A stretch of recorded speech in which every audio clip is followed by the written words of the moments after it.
Good morning, church.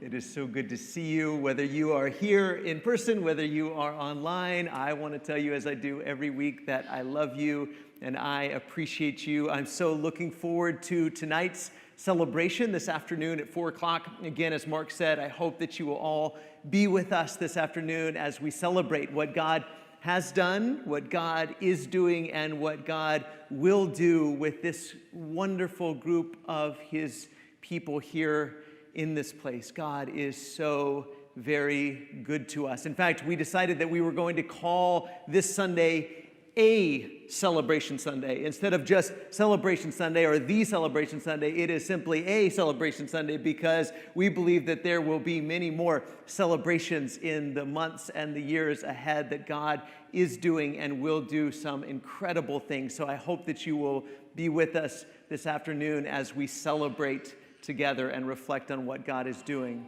This year we started a theme, as we do every year, and this year's theme is Fix Your Eyes on Jesus. And throughout the year, I want to take some Sundays where we just specifically talk about the theme. Of course, I hope that every sermon series that we do throughout the year reflects on this theme to some degree, but every now and then, I'm just going to kind of stop and not do a series and just do one or two standalone sermons where we talk about fixing our eyes on Jesus. Where is our focus? And really, what does it look like? What does it mean in practical terms to fix our eyes on Jesus? Because I think that we can live our lives in a lot of ways self-deceived, can't we? Where we say, oh yeah. I've got my eyes fixed on Jesus. I'm focused on Jesus. I have my eyes fixed on Him. I'm following Him, when really they may not be fixed on Jesus. And so we need to spend some time reflecting on that and asking ourselves, are my eyes really fixed on Jesus? What does it look like? And what does it mean to have our eyes fixed on Jesus? So this week and next week, we're going to spend some time reflecting on Colossians chapter 3 and thinking about that. But in order to introduce what I want to talk about this morning, I want to tell you a little bit of a story. My sister, she's actually my second in line of my three sisters, and she lived in South Africa for quite a while. And while she was there, she sort of picked up the vernacular of South Africa, which is sort of British in some ways. And so when she came back to the United States, when her and her husband moved back to the United States, she still had some of that British vernacular. So she would call the trunk of her car the boot, and she would call an apartment a flat. She would call an elevator a lift. And my oldest son, Malachi, loved to tease her about the way that she would refer to different things. And he would say, "We don't say that here. We don't say that here." And it became a running joke, so much so that even when she used American vernacular to refer to something, he would try to confuse her and say, "We don't say that here." And so he loved to say that to her. We don't say that here. And it is hard, isn't it, when you go from one culture to a different culture? And you can even do that within the United States. You can go to a different place and somebody might look at you funny. They may not say it, but they're thinking, "We don't say that here." When I lived up north as a child, I was raised by parents who spoke native Texan, and we lived up north, though, and so I had to learn that at home, we said things like y'all and fixin' to. And I knew that y'all was a Southern term, but I didn't know fixin' to was a Southern term. I didn't know any other way to say that I was going to do something until my friends looked at me and said, we don't say that here. And I had to learn pretty quick that I had to adjust the way that I talked according to the local customs. And that's what we tend to do, isn't it?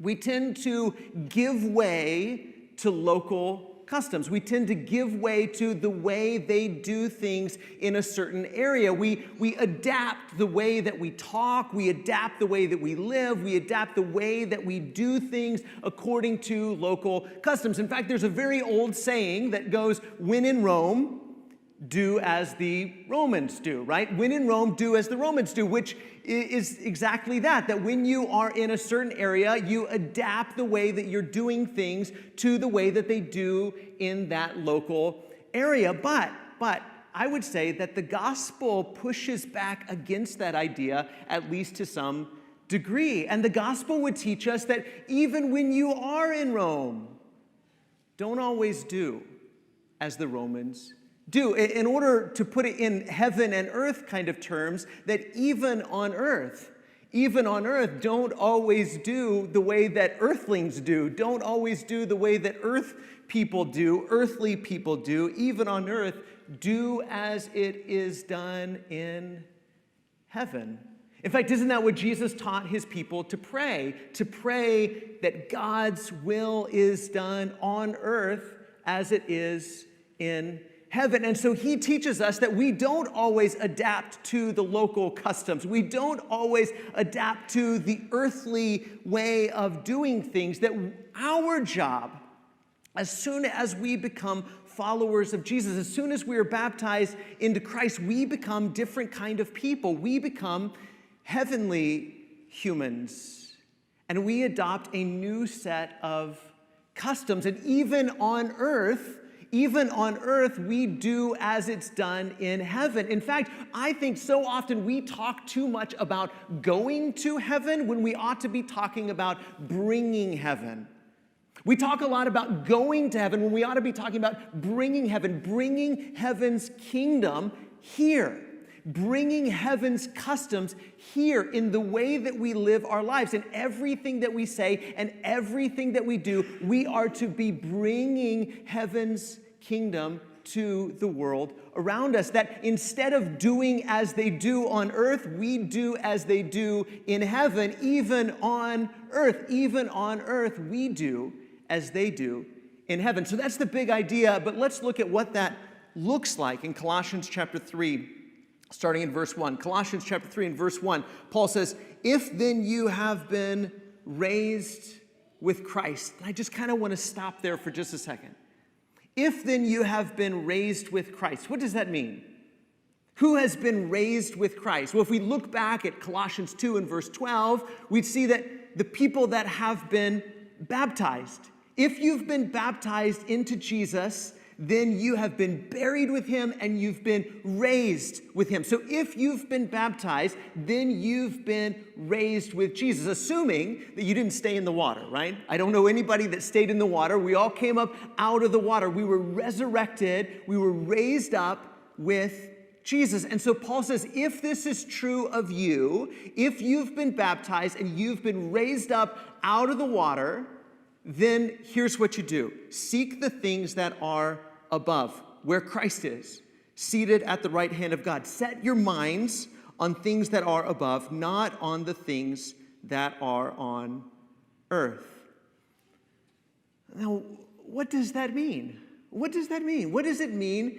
Don't seek the things that are on earth. Seek the things that are in heaven or things that are above. What does that mean? Does that mean like don't have a job? Does it mean don't have a hobby? Does it mean don't take care of other people's needs? Does it mean don't enjoy things? Of course not, right? That's not what Paul means. In fact, in Colossians chapter 2, he would condemn asceticism, which is the harshness of the body and saying don't touch that and don't taste that and don't experience that. And so he would condemn asceticism and say these kind of rules about not enjoying anything, that doesn't do anything to help you spiritually.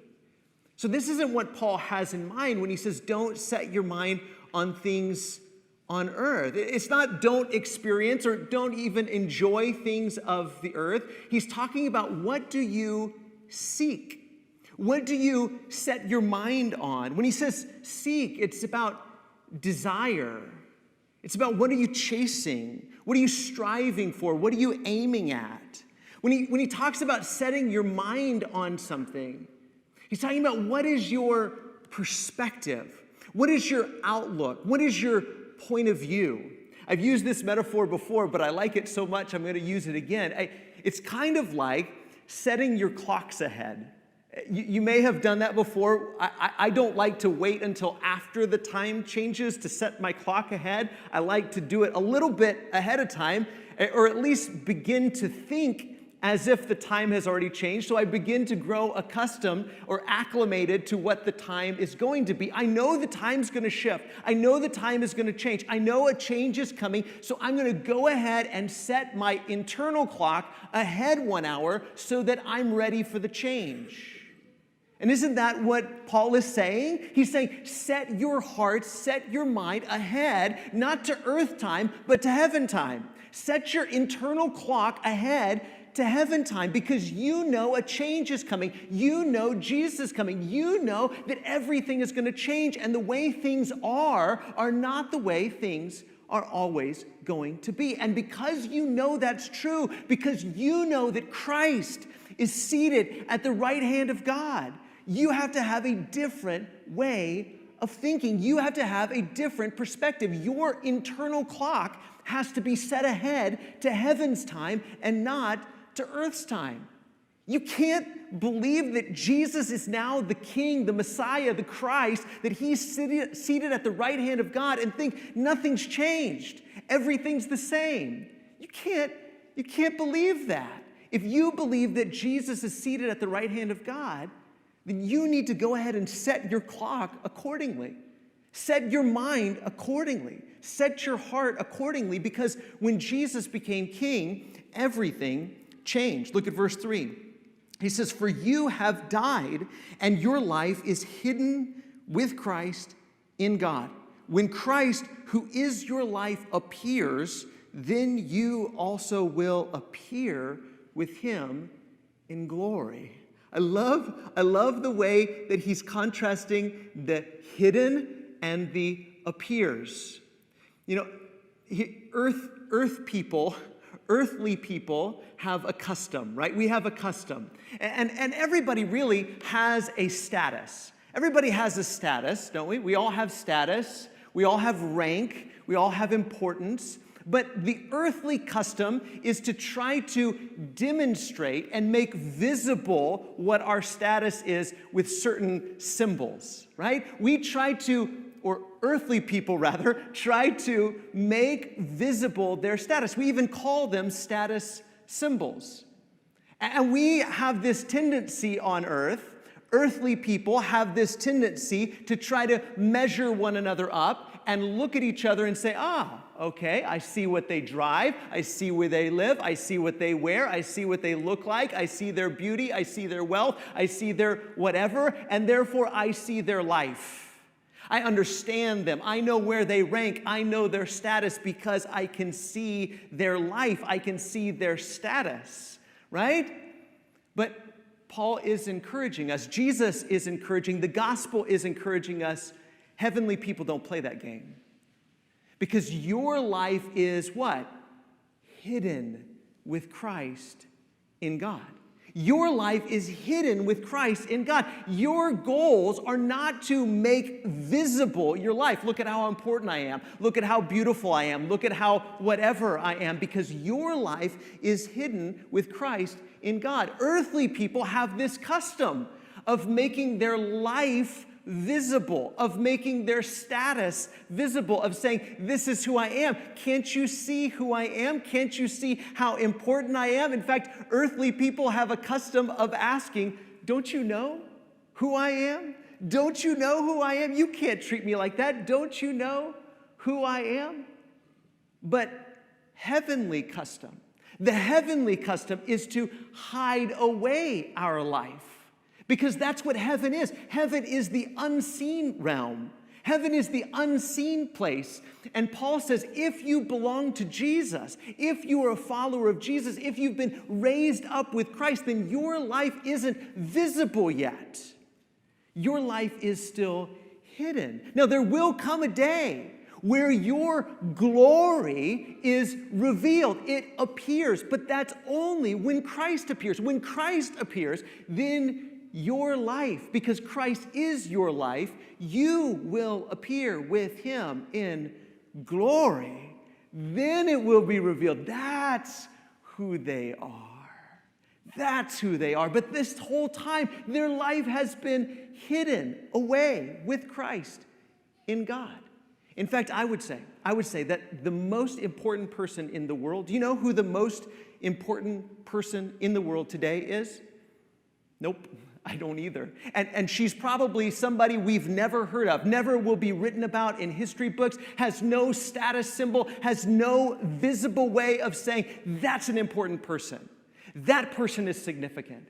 There's no way to know because whoever it is that is the most important person in the world today, their life is hidden away and is not visible yet. Do you see the contrast between the earthly way of doing things and the heavenly way of doing things? The way we used to do things and the way we're supposed to now be doing things in Christ? Is your life hidden with Christ in God? Or are we still chasing the visible life? Are we still trying to demonstrate to our neighbors and our community, look at who I am, this is who I am, see all of my stuff, see all of my beauty, see my clothes, see my car, see my whatever, and see who I am? Or are we content with our life being hidden away with Christ in God? He says, verse 5, put to death, therefore, what is earthly in you, sexual immorality, impurity, passion, evil desire, and covetousness, which is idolatry. On account of these, the wrath of God is coming. Now notice, he says, put to death, therefore, what is earthly in your neighbors. Is that what he said? Nope. Put to death, therefore, what is earthly in your community. Is that what he said? Nope. Put to death what is earthly in the world. Nope. Put to death what is earthly in you. In fact, in Greek, what he says is, put to death your earthly members. Put to death your earthly members. There is a culture war. There is a culture war between earthly customs and heavenly customs. But that culture war is raging in you. That culture war is raging in me. This is where I need to fight the battle, is in me. Because I'm still so very earthly. And I have two natures at war with one another. And I am still mortal, and I still have a tendency to do things in an earthly way, to say, look at who I am. You can see who I am. Look at these visible markers of who I am. Look at these visible symbols of who I am. That's earthly. And Paul says, put to death what is earthly in you. Put to death your earthly members. And when he says earthly members, he's not talking about put to death your earthly hand, put to death your earthly foot, put to death your earthly mouth. He's saying put to death your earthly members, which are your sexual immorality and your impurity and your passion and your evil desire and your covetousness. Put these to death. Now, we've been raised up with Jesus, and everybody he's writing to has been raised up with Jesus, but that doesn't mean the battle's over yet. Every single day, every day, we have to mortify, we have to put to death whatever is earthly in us, our earthly members, and recognize that this is the battle. The battle is happening right here. To recognize we don't say that here. They may not say that here. They may not do that here. But that's the way it's done in heaven. And so that's what we've got to live out. But it's hard, isn't it? It's hard living out the customs of one place when you're living in another place.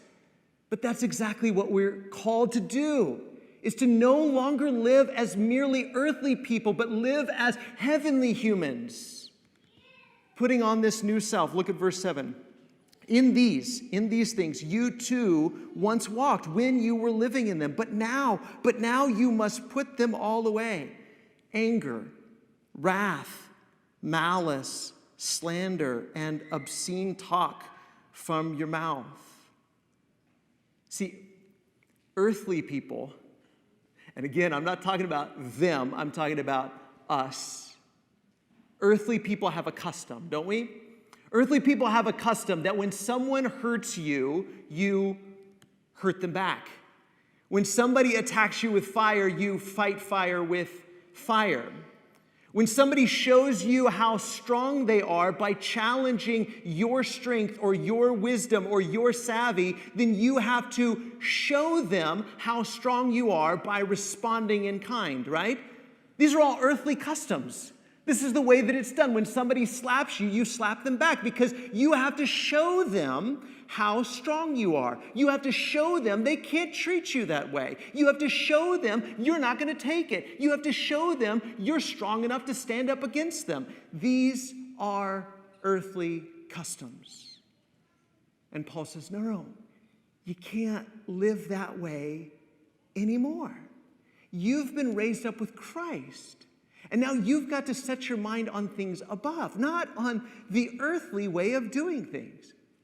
Now you've got to put these things to death: anger and wrath and malice and slander and obscene talk, inappropriate talk.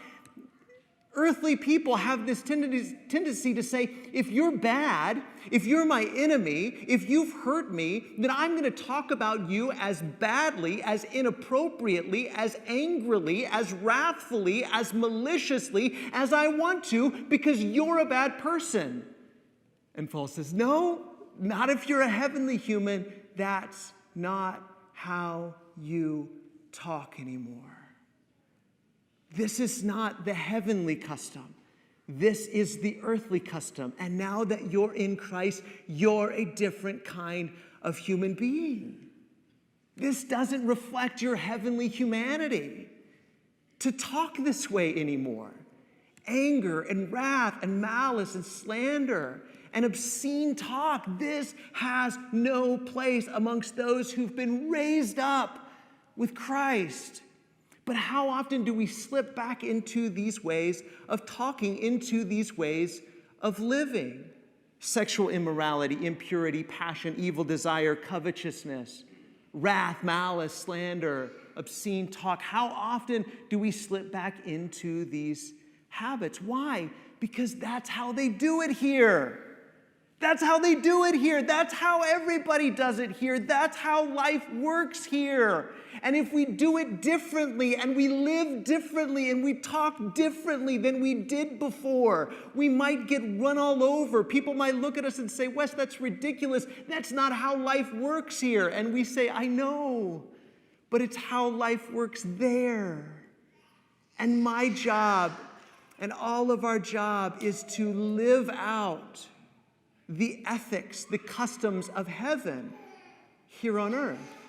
Our job is to bring heaven's kingdom. Our job is to live out heavenly customs. We have a new set of customs. Look at verse 9. He says, do not lie to one another, seeing that you have put off the old self with its practices and have put on the new self, which is being renewed in knowledge after the image of its creator. You see, Christianity is not just a new set of rules. Christianity is not just a new set of rules. The new rules aren't that much different than the old rules. Christianity is not just a new set of rules. It's about a new self. It's not a new set of rules. It's a new self. And the word self there is actually anthropos, where we get anthropology, the study of being human. So Paul is saying, put on the new humanity. Take off the old humanity. Put on the new humanity that is being renewed in the image of its creator.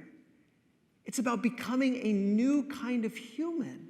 And with this new humanity comes a new set of customs, comes a new set of practices. It's about becoming someone new, becoming something new, becoming a new kind of self, a new kind of human. But it's so very difficult, isn't it? Because we still live on the earthly plane, and things still are the way they are on the earthly plane. And the way customs are on the earthly plane, no matter where you go in the world, they reflect these things, don't they? Sexual immorality and impurity and passion and evil desire and covetousness and anger and wrath and malice and slander and obscene talk. This is the earthly custom. All of these things are the earthly customs. But Paul says, but you, in Jesus, are becoming something new. And you've got to live according to the new self, the new humanity. You are becoming heavenly humans. So here's my encouragement for us this week. Here's my encouragement. Before we say anything, before we do anything, before we post anything, before we tweet anything, before we repeat anything, look to heaven. Fix your eyes on Jesus. Look above where Christ is seated at the right hand of God and ask, does this reflect my heavenly humanity? Does this reflect my heavenly humanity? If I do this, if I say this, if I post this, does this reflect my heavenly humanity or my earthly humanity? Does this reflect earthly customs or does this reflect heavenly customs? We're going to talk more about this next week, but I want us to try practicing this week. Before we say something, before we do something, before we post something, look to heaven, look at Jesus, and ask, does this reflect my heavenly humanity or my earthly humanity? Does this reflect who I'm trying to become in Christ Jesus, or does this reflect who I'm trying not to be anymore? Because Christianity is about becoming something new. It's about becoming someone new. It's about what Jesus is doing in us to transform us into the image of our Creator. We are becoming something new. And we have the choice every day whether we will live and act and talk in a way that reflects who we were and who we're trying not to be anymore, or who we've become and who we are trying to be. We have a choice whether we will act and talk and live in such a way that reflects our earthly humanity, who we were before, or our heavenly humanity, who Jesus, who the Spirit is transforming us to be. And that's the reality into which we stepped when we were baptized into Christ. When we were baptized into Christ, we died to doing things according to earthly customs. And when we were raised up with Jesus, we became a new kind of human being. And our job now, as baptized believers, is to live out that heavenly humanity. And the Spirit is working within us to help us to do so. And I'm so thankful that Jesus is so very gracious, because so many things that we have said and so many things that we have done have fallen short of that goal. But that is the goal, isn't it? To fix our eyes on Jesus, to set our minds on things above and not the things of the earth, and to try to live out in everything that we say and everything that we do our heavenly humanity. So if there's somebody here this morning and you're ready to die to self, to die to the earthly way of doing things, and to be buried with Jesus, and to be raised a brand new human with a clean slate, with the Spirit of God given in you, and to be transformed into something new, and you're ready to begin that journey. Or maybe you need to recommit to that journey, or maybe you need help, or maybe you need prayers, or maybe you need encouragement. The only way we live out this new humanity is together. There's no way to live as a new kind of human in a solo sort of way. We can only do it together. So if we can help you this morning, our shepherds would love to visit with you at the information desk as together we stand and sing this final song.